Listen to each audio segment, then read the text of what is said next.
diawali dengan kita mencari calon pendamping kita. Pengertian kepada anak-anak kok. Ayah itu kerja, kasihan ya ayah ya. 2 menit sekalipun, temui mereka, peluk mereka, bermain dengan mereka. Sama ya. Ya Allah.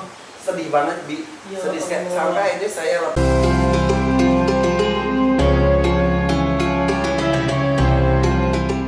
Assalamualaikum warahmatullahi wabarakatuh. Alhamdulillah wassalatu wassalamu ala Rasulillah wa ala alihi washabbihi wa wala. Masih bersama Kak Irfan Hakim, kita belajar bagaimana mengelola kehidupan rumah tangga. Dan alhamdulillah ini luar biasa. Masalahnya kan Kak Irfan ini kan sibuk di luar. Kapan sih Kak Irfan ini bisa bermain sama anak, bisa punya waktu untuk mereka dan istri Kak Irfan? Bagaimana cara mengatur waktu Kak Irfan? Bi sebetulnya malu, Bi. Saya mah belum ada apa-apanya kan, jadi orang tua juga belum lama, tapi belajar, sama-sama belajar. Satu hal adalah ini diawali dengan kita mencari calon pendamping kita, calon ibunya anak-anak. Iya. Harus like tim. Dan itu penting karena ketika misal saya sibuk, iya, tapi bagaimana partner kita, istri kita tetap menghadirkan sosok ayahnya di rumah walaupun ayahnya sedang tidak ada. Ada orang tua yang mungkin yang ketika bapaknya nggak ada, dia ngomel, bapak kamu tuh emang hobinya gitu, bang, kerja mulu gini, datang mau cuci yang kotor dan akhirnya yang timbul di anak kebencian kepada bapak. Ibunya tuh terbiasa curhat kepada anak tentang keburukan bapaknya. Akhirnya anaknya tuh udah ketemu jarak, informasi juga jelek-jelek, aja udah ketemu bapaknya, udah jadinya benci aja. Nah, kebetulan istri saya itu walaupun saya tidak ada di rumah, dia selalu memberikan pengertian kepada anak-anak kok. Ayah itu kerja, kasihan ya ayah ya, capek banget kerjanya ya. Makanya kalian jangan terlalu nakal ya kalau ayah lagi pulang ya. Oh, saya kadang-kadang pulang, saya tidur gitu. Anak-anak tuh sampai jangan lambat, kasihan ayah lagi tidur.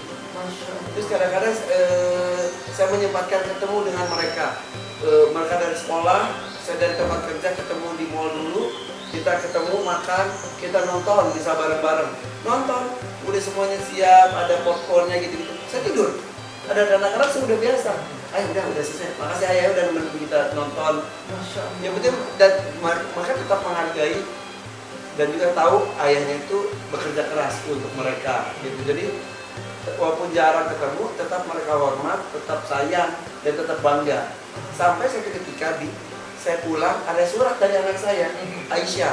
Saat itu masih kelas 1 atau 2 SD gitu. Dia tulis surat, dengan uang 80.000. Kata dia, ayah ini uang Aisyah. Kalau ayah perlu uang, ini buat ayah saja. Jangan sampai ayah sakit. Aisyah sayang ayah. Gitu, Bi. Uangnya dikasih buat ayahnya. Wih, bukan menangis lagi, langsung aku pelukin. Jadi dia mikir, lihat ayahnya, aduh ayah kasihan ya, cari uang sampai sebegitunya banget, cari rezeki buat anak-anaknya sampai kecapean, sampai sakit. Ya udah deh kalau perlu uang ini, sampai gitu, Bi. Masya Allah. Ayah, jangan sok sibuk lalu kemudian Anda merasa tidak punya waktu untuk anak. Sesibuk apapun, jangan jadikan alasan untuk berkata I have no time for my kids. Aku tidak punya waktu untuk anakku. Jangan, sempatkan 5 menit sekalipun, temui mereka, peluk mereka, bermain dengan mereka. 5 menit bagi mereka sudah cukup untuk menggantikan kealpaan ayah selama ini karena kesibukan kantor. Sungguh ayah akan menderita ketika ternyata anak menjadi bejat karena ayah merasa tidak punya waktu.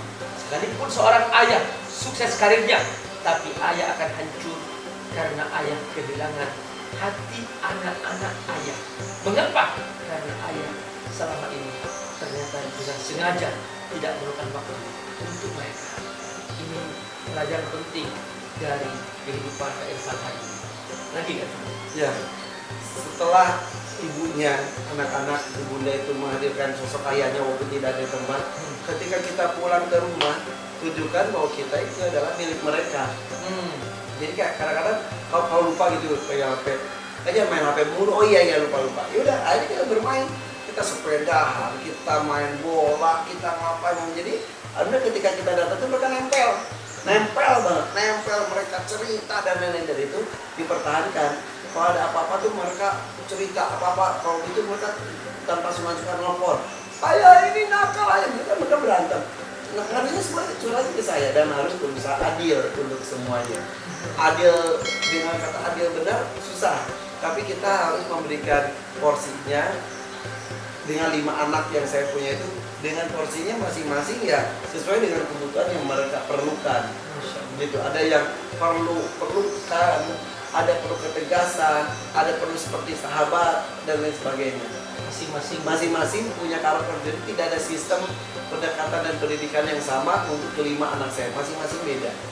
Sebuah HP bisa menjadi nikmat, juga bisa menjadi sebuah bencana. Banyak seorang anak pulang dari sekolah, dia ingin cerita sama orang tuanya. Ayah, mama, aku punya prestasi. Mamanya sibuk bermain HP. Mama, ayah, aku punya prestasi. Mamanya terus sibuk dengan HP. Akhirnya anaknya duduk di tempat dia sholat setiap hari di rumah itu. Dan dia berdoa, ya Allah, hancurkan HP mama, hancurkan HP papa. Aku tidak ada harganya lagi. Aku tidak sayang lagi. Ya Allah, saudaraku, kita harus tahu ini HP hanya benda. Kita bisa campakkan, kita tinggalkan. Ketika anak memanggil kita, tinggalkan di HP, tinggalkan. Jangan biasakan kita terus bermain. Ini anak butuh kita. Tinggalkan di HP. HP ini benda mati. Kita cuekin 5 hari, nggak apa-apa dia. Kita tinggalkan 10 hari, nggak apa-apa. Tapi kalau anak kita cuekin 1 menit saja, dia akan merasa kehilangan dirinya. Dia merasa kehilangan ayahnya, kehilangan mamanya.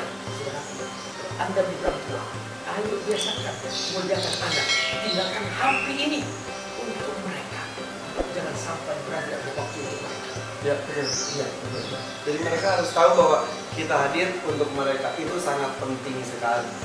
Jadi mereka tidak ada, udah kita jalan di rumah, sampai di rumah kita main HP mulu, ada mereka akan protes dengan cara mereka sendiri. Masya Allah. Kalau ke Irfan pulang kan sering kali malam hari, anak sudah tidur, Ya, istri sudah tidur. kadang-kadang saya pergi, mereka masih tidur. Nah, Karena memang saya pergi subuh, pulang malam. mereka masih tidur. Ya akhirnya saya melepas beberapa acara untuk lebih dekat lagi dengan anak. Karena ketika sangat sibuk sekali, sambutan mereka ketika saya pulang itu nggak sehangat biasa gitu. Biasa kalau ayah, gitu. Tiba-tiba sama itu sama ya, sedih banget sedih sekali. Sampai akhirnya saya lepas acara pagi saya. Walaupun acara pagi saat itu acara religi, saya lepas karena Izin. ya saya lepas. Akhirnya pagi-pagi ya saatnya saya mengantar mereka ke sekolah. Mereka ke sekolah atau minimal kalau saya lelah sekali, minimal ketika mereka berangkat sekolah saya ada di tempat, saya peluk satu-satu. Saya rajin ya. Jadi Pak Irfan sempatkan ngantar anak sekolah. Ya. Jika tidak, sempat memeluk mereka. Betul. Saat mau berangkat sekolah. Dan itu dikorbankan ada acara yang saya lepas.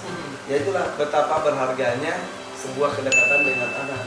Karena ketika mereka cuek itu, aduh, sedih buat nggak ada artinya lagi deh materi yang kita dapatkan dan bekerja penuh dari pagi sampai pagi lagi itu. Benar kan? Anak adalah mahal. Siapapun tidak ada yang menjual anaknya dan tidak ada yang mau menjual anaknya.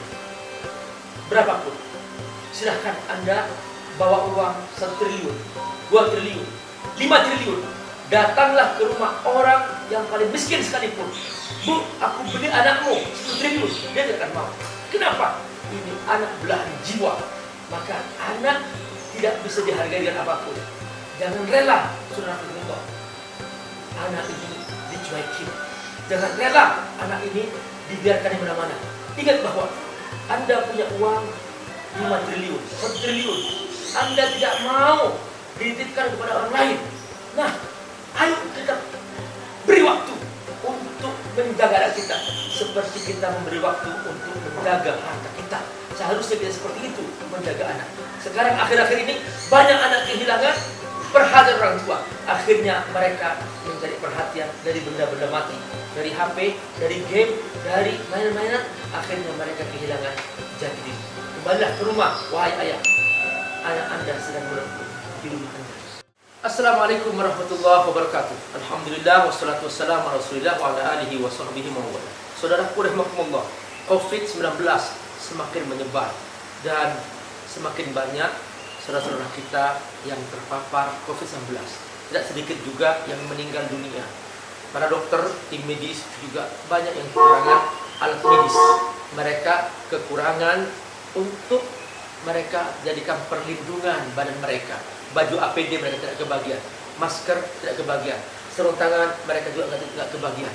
Akhirnya banyak dari mereka terpapar juga. Dan tidak sedikit para tim medis juga yang meninggal dunia. Saudaraku, sulit kita untuk menentukan di manakah virus-virus ini dan sulit kita untuk melawannya. Tapi di saat yang sama, sudah banyak saudara-saudara kita yang menjadi korban secara ekonomi. Ada yang dipecat dari perusahaannya karena perusahaan sudah menutup diri. Ada yang kehilangan pekerjaan harian seperti ojol, ojek online. Mereka kehilangan pekerjaan. Untuk mereka pulang saja ke rumahnya, mereka tidak bawa apa-apa. Dan banyak dari mereka yang terpaksa harus minta-minta untuk membawa sebungkus nasi untuk keluarganya. Saatnya kita berjuang bersama-sama. Ayo beri dermawanan untuk mereka. ACT telah membuka sebuah gerakan bersama Selamatkan Bangsa. ACT siap mengantarkan bungkus-bungkus beras dan kebutuhan pokok ke rumah-rumah saudara-saudara kita yang berkebutuhan. Sudah bekerjasama dengan ojol, ojek online. Mereka langsung tinggal dikontak call centernya, Anda akan mendapatkan jawaban langsung dan akan diantar ke rumah Anda. Ya, betul sekali. Ini adalah masa sulit untuk semuanya. Pilihannya, apakah kita akan terpuruk berjamaah atau saling tolong menolong sampai saatnya kita akan bangkit bersama. Mudah-mudahan dengan bantuan yang kita berikan, dengan momen suasana seperti ini, kita dilatih untuk lebih peduli kepada sesama. Ya. Ini saatnya, sudah ada jalannya. Silakan.